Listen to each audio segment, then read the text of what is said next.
নির্বাচনে আনারসের সমর্থনে আমার সমর্থনে আয়োজিত আজকের এই নির্বাচনী পথসভা জাতির শ্রেষ্ঠ সন্তান শ্রদ্ধেয় বিএনপি জাতীয় পার্টি সহ এবং অঙ্গ সম্মানিত হাজিরান, আমি প্রথমেই ক্ষমা চেয়ে নিচ্ছি। আমি কারোর নাম বলতে পারতেছি না।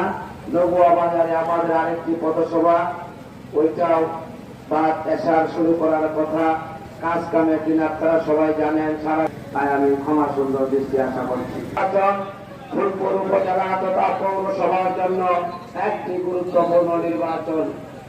আপনারা যদি এই নির্বাচনে আপনাদের স্থানীয় সরকার প্রতিনিধি নির্বাচিত করেন, আনারসকে ভোট দিয়ে, আমার বিশ্বাস আমার নেতা বাংলাদেশ সরকারের সাবেক প্রতিমন্ত্রী বর্তমান সংসদ সদস্য জননেতা শরীফ আহমদ সাহেবের করেন